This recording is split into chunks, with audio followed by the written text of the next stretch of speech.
So welcome to one of the little homestead gardens.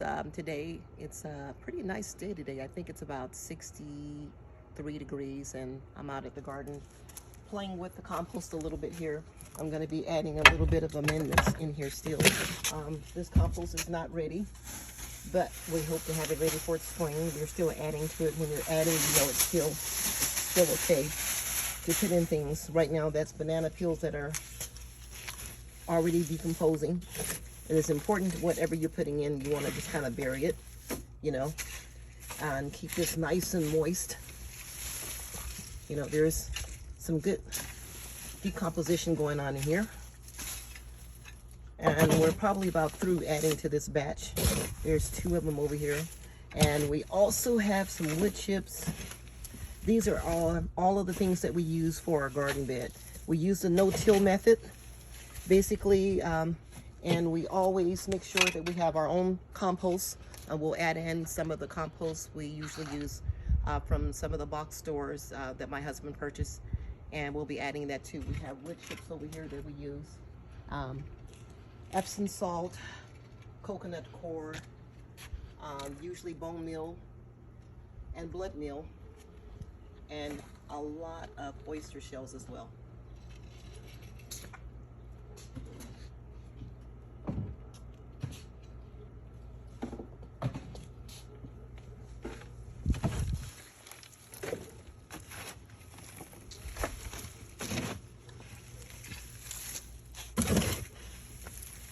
And we have some earthworms in here too. I'm not seeing any right now, but there's plenty of them down deep in there. I guess it's kind of cold, so they're not going to be up.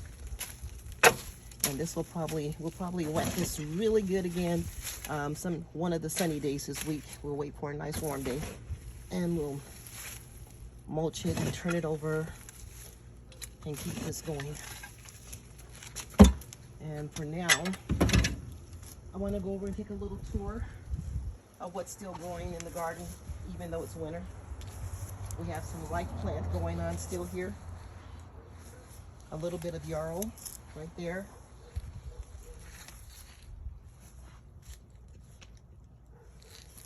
And some bunching onions.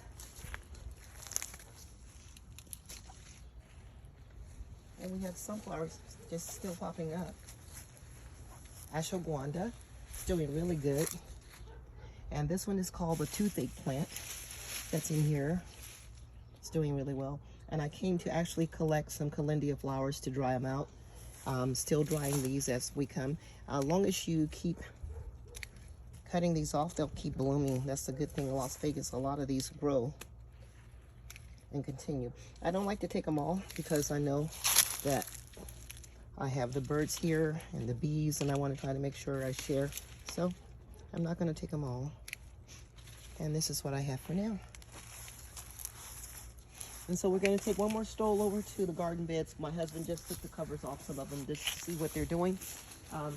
We still have plants coming from the winter plants. We have cabbage, some kale we're eating off, and some Swiss chard. These are our passion fruits. Of course, they look like they're in a death state, but they're going to come back wonderful in the spring. On our garden towers.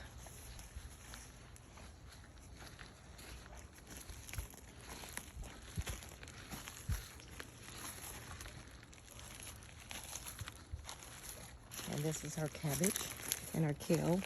We just took off the plastic tops for it because it's a really sunny day. And even though it's a sunny day, these do well without having covers on them in the wintertime in Las Vegas. Believe it or not, they do really well. And we just took out a bunch of old squash plants that were not doing anything, and we just needed to take them out. So today was a good day to do that. This is my first day back in the garden pre and post COVID. I went and got a test done today, my husband and I, to see.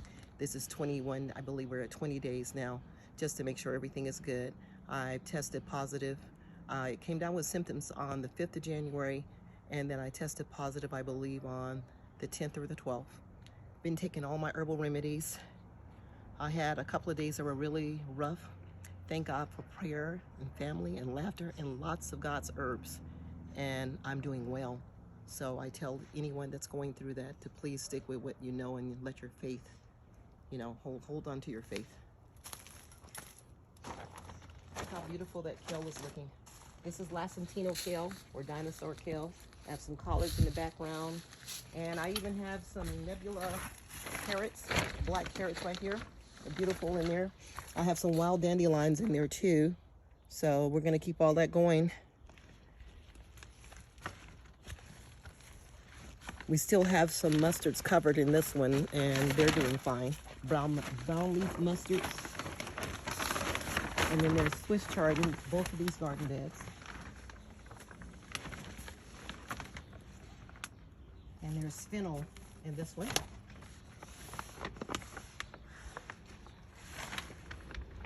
And bok choy. I have some bok choy coming up really well right in here. Fennel and Swiss chard. So I'm still juicing daily. This has been a lifesaver and a blessing for me because through the COVID experience, every single day I've been really on this program, and it's been really helping me.